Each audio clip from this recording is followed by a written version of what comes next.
Hola hermanos, muchas bendiciones. Estamos llegando a la lección número 9, titulada Conociendo el camino de victoria. Hermanos, tenemos que entender que el Señor quiere que conozcamos la victoria y que nosotros podemos hacer esto diariamente. Ah, Hermanos, Él ya ha hecho todo para que tengamos victoria. Victoria sobre la muerte, victoria sobre el pecado, victoria sobre la carne.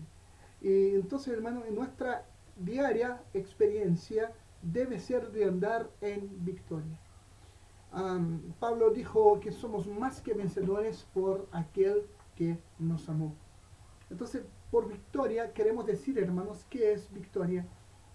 Nosotros queremos decir que vivimos con un testimonio de la gracia de Dios a pesar de la tentación, que es regocijarse en las pruebas y es una liberación de los pecados y de los hábitos que nos detienen.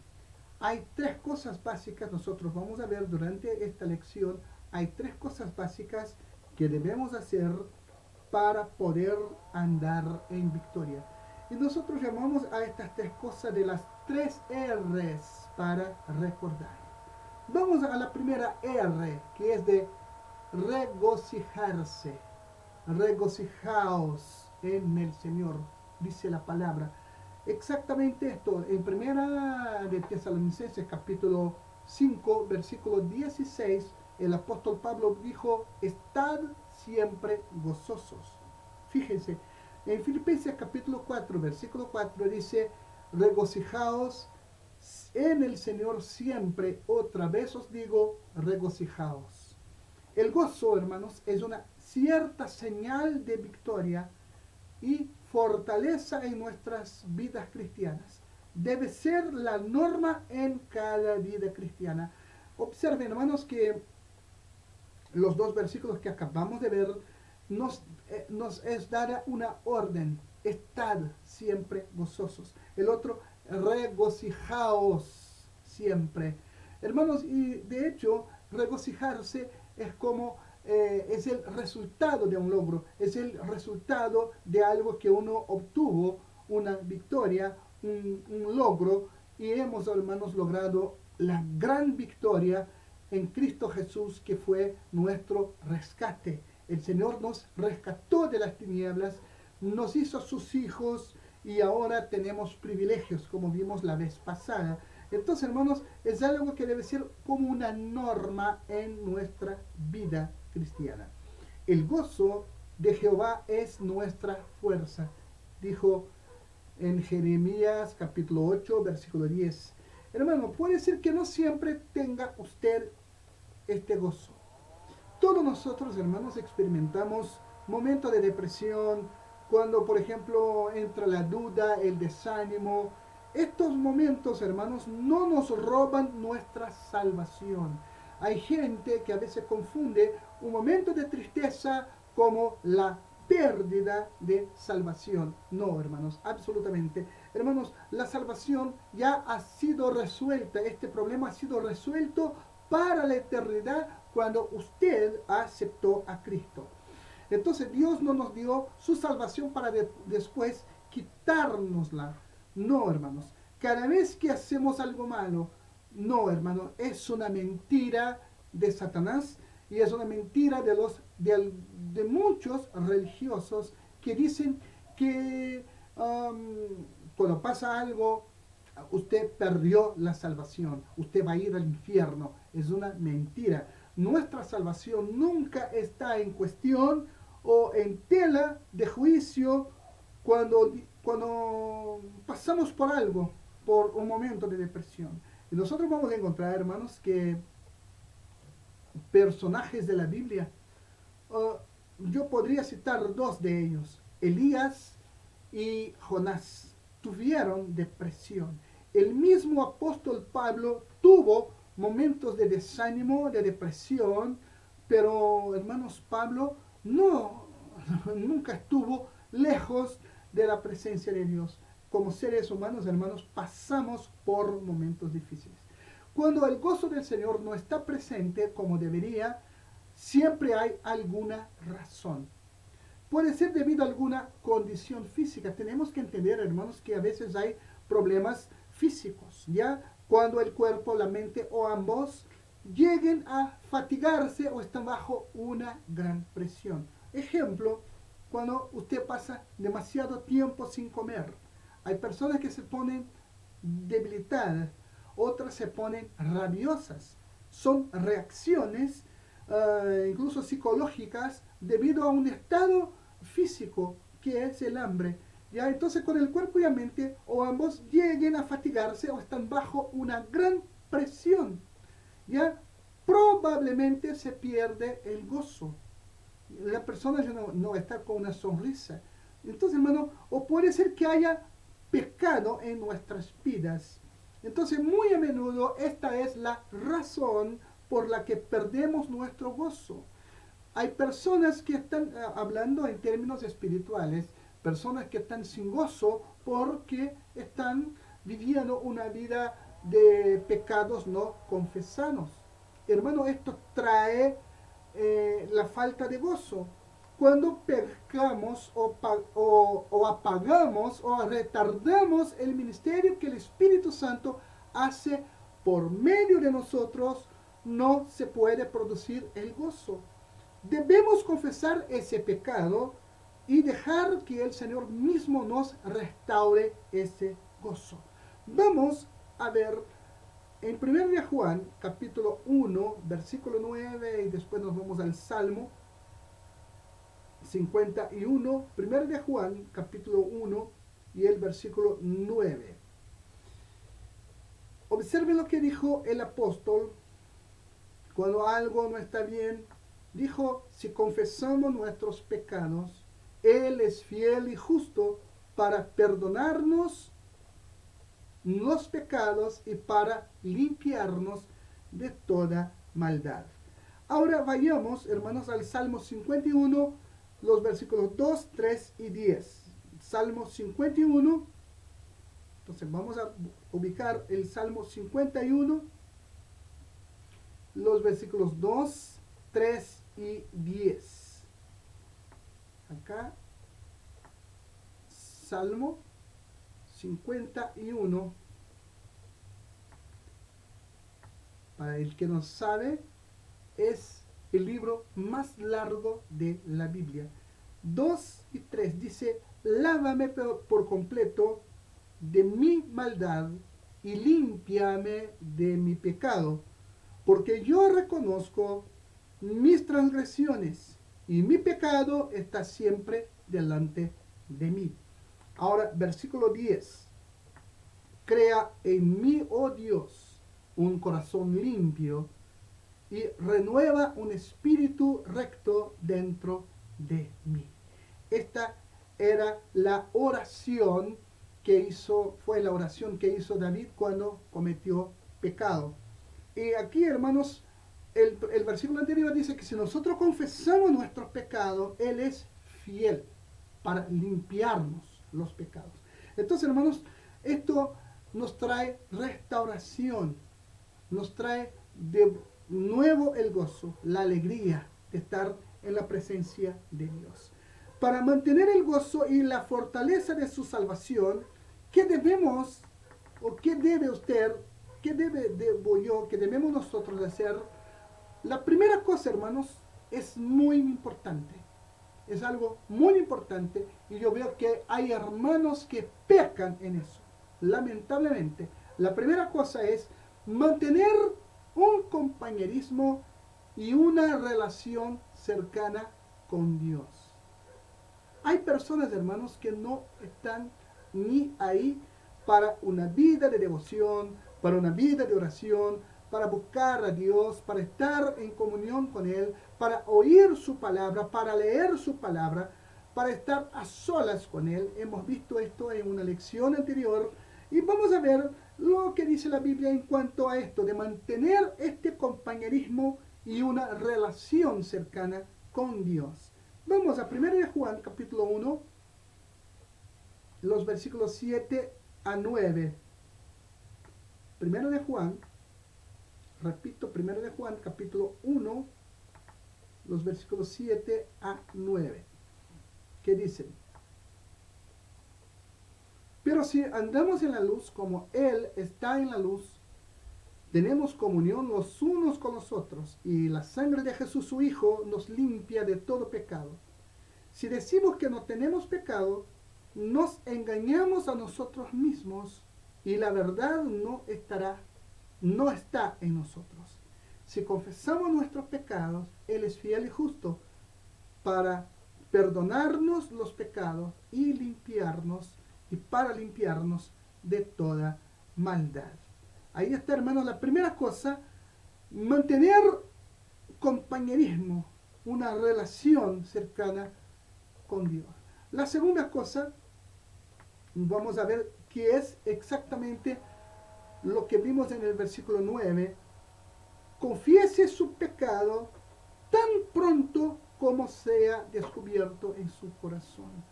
En el Salmo 32 nos habla de ocultar. Mientras el pecado está oculto, mientras no es descubierto, seguimos ahí, hermanos, pero con los síntomas. Hay síntomas de pecados no confesados. Vamos a ver el Salmo número 32, Salmo 32 de 1 a 5.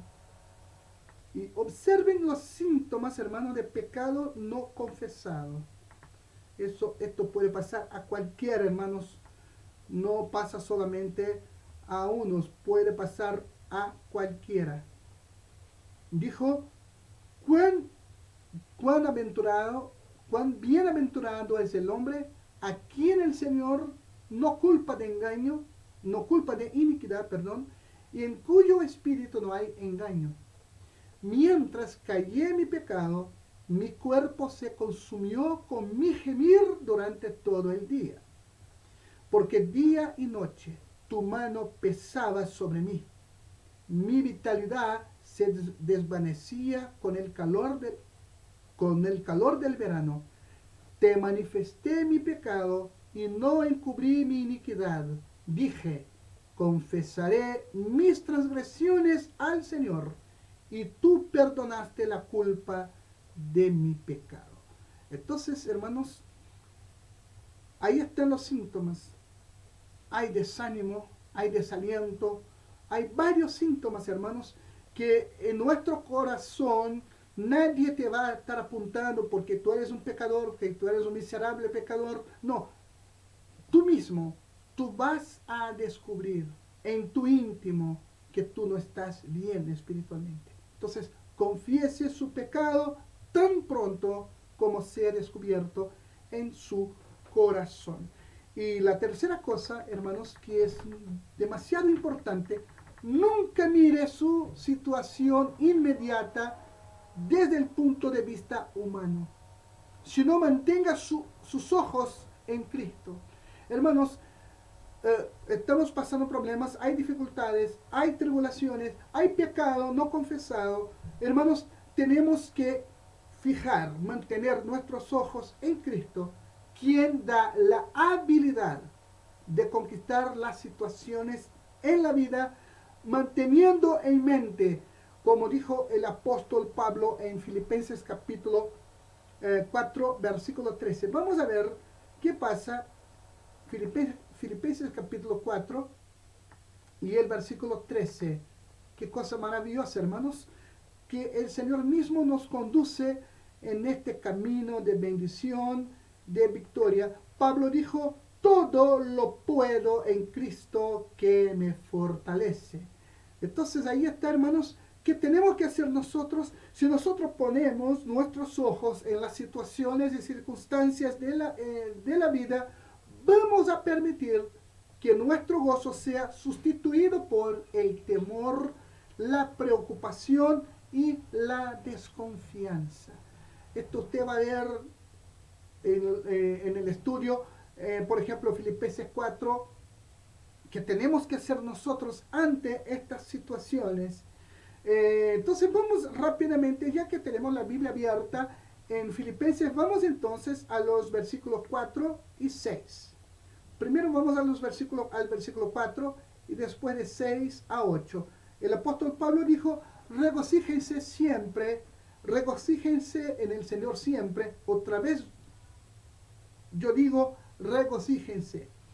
Ahora el 6, de 6 a 8, por nada estén afanosos. Antes bien, en todo mediante oración y súplica con acción de gracias, sean dadas a conocer sus peticiones delante de Dios. Y la paz de Dios, que sobrepasa todo el entendimiento, guardará sus corazones y sus mentes en Cristo Jesús. Por lo demás, hermanos, todo lo que es verdadero, todo lo digno, todo lo justo, todo lo puro, todo lo amable, todo lo honorable, si hay alguna virtud o algo que merece elogio, en esto mediten. Entonces ahí están, hermanos, los primeros pasos para que haya gozo, regocijo en nuestro corazón. Debemos sustituir, hermanos, el temor, la preocupación, la ansiedad por el gozo del Señor. La próxima cosa que vamos a ver, la próxima R, es reconozca la vieja naturaleza. Hermanos, esto es algo muy importante. Antes de ser salvo, usted no tenía nada más que la vieja naturaleza pecaminosa. La Biblia nos muestra, hay diversos versículos que ustedes ya están conociendo, ahí, pero al momento de aceptar a Cristo como su Salvador, usted recibió una nueva naturaleza. La Biblia dice que es una nueva criatura. Esta naturaleza es literalmente Cristo en usted. La implantación de la naturaleza divina, la cual la presencia del Espíritu Santo y la morada de la Trinidad. Usted ahora es morada del Espíritu Santo. Entonces, usted debe entenderse a sí mismo correctamente. Uno necesita darse cuenta que como cristiano ahora tiene dos naturalezas. Usted está con la naturaleza divina, Cristo en usted, y también su naturaleza. Una es la naturaleza de pecado que recibimos al nacer, y también la naturaleza de Cristo que viene a ser nuestra al momento de aceptar a Cristo. En cierto sentido, usted ha llegado a poseer una persona doble con dos naturalezas presentes en usted. Es decir, su naturaleza y la naturaleza de Cristo. Y esto afecta tanto su pensamiento como sus acciones. Hermanos, esto nos muestra claramente, nuestro diario vivir lo va a expresar, lo va a demostrar muy bien. Entonces, usted va a experimentar la vieja naturaleza con la que usted nació, ¿cierto? Y esto va a tratar que usted continúe su vieja vida de pecado del pasado muchas veces. Trata de hacerlo usted algo egocéntrico y trata de sofocar todas las actividades espirituales como la oración, la lectura de la Biblia, ganar almas, ir a la iglesia. Entonces, hermano, esta naturaleza pecaminosa no puede agradar a Dios. El apóstol Pablo dijo que aquellos que están en la carne no pueden agradar a Dios. Vamos a Romanos del capítulo 8, los versículos 7 y 8, y vamos a ver cómo la Biblia trata de este problema, cómo lidiar con las dos naturalezas. Vamos entonces, Romanos capítulo 8, versículos 7 y 8. Dice, la mente puesta en la carne es enemiga de Dios porque no se sujeta a la ley de Dios, pues ni siquiera puede hacerlo. Los que están en la carne no pueden agradar a Dios. Entonces ahí está, hermanos, la respuesta bíblica. Al mismo tiempo que la nueva naturaleza tira sus pensamientos ungiéndolo a usted a dejar que tanto su vida como sus actividades estén centradas en Cristo. Esto te lleva a vivir en la presencia de Dios, esta naturaleza, perdón, le invita a llenar su vida con Cristo, a vivir una vida rendida de gozo y de obediencia. Ahora, hay una gran batalla, hermanos. Cuando usted lee Romanos capítulo 7, usted va a ver que hay una lucha, carne y espíritu. Ahora, cuando nosotros vamos a Gálatas 5:17, ahí se habla del conflicto del cristiano. Observen lo que dice Gálatas capítulo 5, versículo 17. Son cosas impresionantes, hermanos, pero suceden con nosotros. 5:17, el apóstol dijo, porque el deseo de la carne es contra el espíritu, y el del espíritu es contra la carne, pues estos se oponen el uno al otro, de manera que ustedes no pueden hacer lo que deseen. Ahí está, hermanos, la respuesta bíblica. Entonces, ¿qué pasa, hermanos? Hay un conflicto y es bueno que nosotros nos demos cuenta que estas dos naturalezas siempre van a estar presentes en nuestras vidas. Nos toca a nosotros determinar cuál naturaleza va a tener el control sobre nosotros. Realmente va a depender de nosotros. Usted, por favor, lea Romanos 8, de 5 a 13. Ahí usted se va a dar cuenta de lo importante que es esto. Vamos entonces, Romanos capítulo 8, del versículo 5 al versículo 13. Dice, porque los que viven conforme a la carne ponen la mente en las cosas de la carne, pero los que viven conforme al Espíritu en las cosas del Espíritu.